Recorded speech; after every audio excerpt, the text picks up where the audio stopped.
না না স্যারে তুলছে না।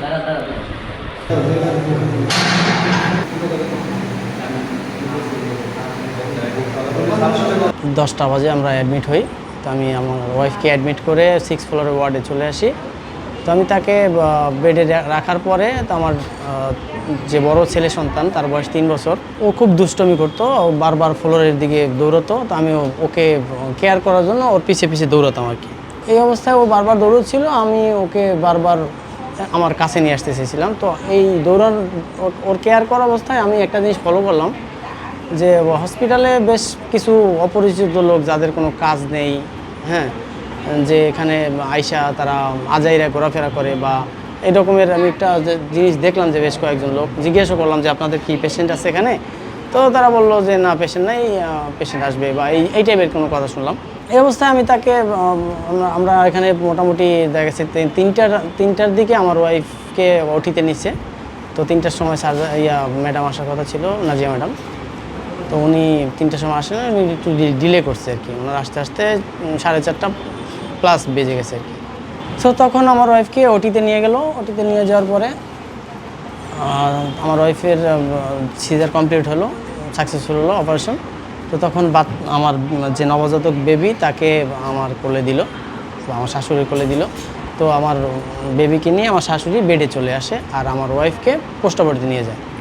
তো পোস্টাবাড়িতে নিয়ে যাওয়ার পরে আমরা মোটামুটি সবাই হ্যাপি, আলহামদুলিল্লাহ, নতুন সন্তান দুনিয়াতে জন্মগ্রহণ করছে। এই অবস্থাতে যখন রাত মোটামুটি 1:30+ হয়ে গেল, 1:45টার দিকে, তখন আমার এই বেডে, মানে আমার কাছেই আমার এই বেডে নতুন নবজাতক, আর পাশের বেডে আমার বড় ছেলে, আর ওই পিছনের ওই পাশের বেডে আমার শাশুড়ি রেস্ট করতেছিল। আমি তাকে বলছি আপনি সারালে যাইয়েন না, আমি দেখতেছি, আপনি রেস্ট করেন।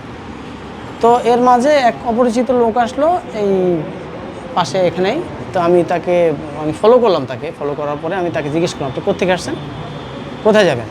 তো সে বললো আমার এখানে পেশেন্ট আছে। তো আমি বললাম পেশেন্ট আছে কোন বেডে? তো সে বললো যে এই বেডে। তো আমার পাশে যে বেডে যে পেশেন্ট, ওনার অ্যাটেন্ডেন্সকে আমি পর্দা একটু ফাঁক করে জিজ্ঞেস করলাম, ভাই উনি কি আপনার লোক? তো তারা বললো যে না, আমাদের কোনো এখানে কেউ নেই, আমাদের কোনো অ্যাটেন্ডেন্স নেই, আমার কোনো লোক নেই। বসুন্ধরা ডায়াপেন্ট এখন আরও উন্নত। এই হট এয়ার থ্রো টপশিট দ্রুত শোষণ করে সোনামণিকে দেয় কোমল অনুভূতি। তারপরে ওই লোকটা আমি বললাম, আপনি তো ফ্রড, আপনি তো মিথ্যা বলছেন, আপনার তো এখানে কোনো পেশেন্ট নেই। তাও সে আবার বলতেছে যে আমার পেশেন্ট আসতেছে অন দ্য ওয়ে। আমি বলছি কোত্থেকে আসতেছে? সে বলতেছে বনানী থেকে। তো তার কথা 2 রকম দেখে আমি তাকে মানে হার্ডলি কোয়েশ্চেন করতেছিলাম, বারবার কোয়েশ্চেন করতেছিলাম যে আপনি কোত্থেকে আসছেন, কোথায় যাবেন? তো এই কথা শুনতে শুনতে উনি সিঁড়ি পর্যন্ত চলে গেছে, অলমোস্ট সিঁড়ি পর্যন্ত চলে গেছে। আমি তাকে আটকানোর চেষ্টা করি, কিন্তু সে স্বাস্থ্যের দিক দিয়ে অনেক ভালো, মানে আমার থেকে অনেক ভালো ছিল, তাই আমি তাকে আটকাতে পারিনি। কিন্তু সে দৌড় দিছে সিঁড়ির দিকে দৌড় দেওয়ার পরে আমিও তার পিছিয়ে পিছিয়ে দৌড় দিলাম যে বাচ্চা চুরি করতে আসছে, চোর যাচ্ছে, সবাই ধরেন। এভাবে মানে আমি ওর পিছিয়ে দৌড়াচ্ছি, আর 6 ফ্লোর থেকে গ্রাউন্ড ফ্লোর পর্যন্ত আমি চলে গেছি ওর সাথে। অলরেডি সে 6 ফ্লোর থেকে গ্রাউন্ড ফ্লোর থেকে গ্লাস গেট পার হয়ে পাশের গলির ভিতরে ঢুকছে। তো ওখানে ওয়ার্ড বয় ছিল, নিচে সিকিউরিটি ছিল একজন।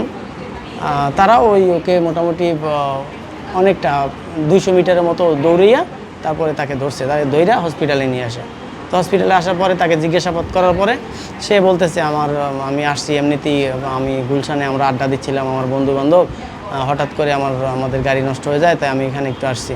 কিন্তু তার কথা এখানে একভাবে বলে, ওখানে একভাবে বলে। তারপর তার বাসা গেলাম, সে বলে বনানী। তারপরে থানায় যখন নিয়ে গেছি, তারপরে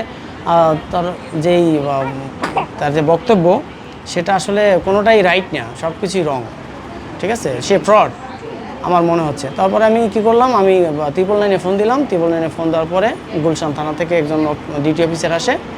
তো উনি আসার পরে ওনার সাথে আমি ওকে থানায় নিয়ে যাই। থানায় নিয়ে আমি ওনাকে থানায় দিয়ে আসি। দেন যে ডিউটি অফিসার আসিল, উনি বলতেছে আপনি চলেন, আপনাকে আমরা পৌঁছে দিয়ে, সে আবার আমাদের পৌঁছে দিয়ে গেছে আমার হসপিটালে। গতকালকে আনুমানিক রাত 12টার পর একজন অপরিচিত লোক এখানে আসার পর আসলে ওভাবে কেউ বলতে পারে না যে সে কে। তাকে যখন আমরা আমাদের কর্মীরা যখন তাকে রাত্রে ধরার পর তাকে বিভিন্ন প্রশ্ন করলে সে অ্যাকচুয়াল আসলে সদুত্তর দিতে পারে না যে সে কেন বা কী জন্য আসছে। তাকে আসলে সন্দেহভাজন হিসেবে ধরা হয় এবং এখানে আমাদের অনেক রুগী ছিল, তার মধ্যে একজন রুগীর লোক তাকে মানে ধরে এবং আমাদের কলিগদের ডাক দেওয়ার পর তারা তাকে বিভিন্ন প্রশ্ন করার পর সে সদুত্তর দিতে পারে না, পরবর্তীতে তাকে পুলিশে দেওয়া হয় আর কি। সে মানে বারবার একদিকে মুভমেন্ট করতেছিল, তার মুভমেন্টটা আসলে সন্দেহজনক ছিল বিধায় সবাই সন্দেহ করার পর আমাদের কলিগরা এসে তাকে ধরার পর তাকে রাত্রে অনেক প্রশ্ন করার পর দেখা যায় তার কাছে কোনো সদুত্তর পায় নাই, না পাওয়াতে তাকে পুলিশে দেওয়া হয় আর কি।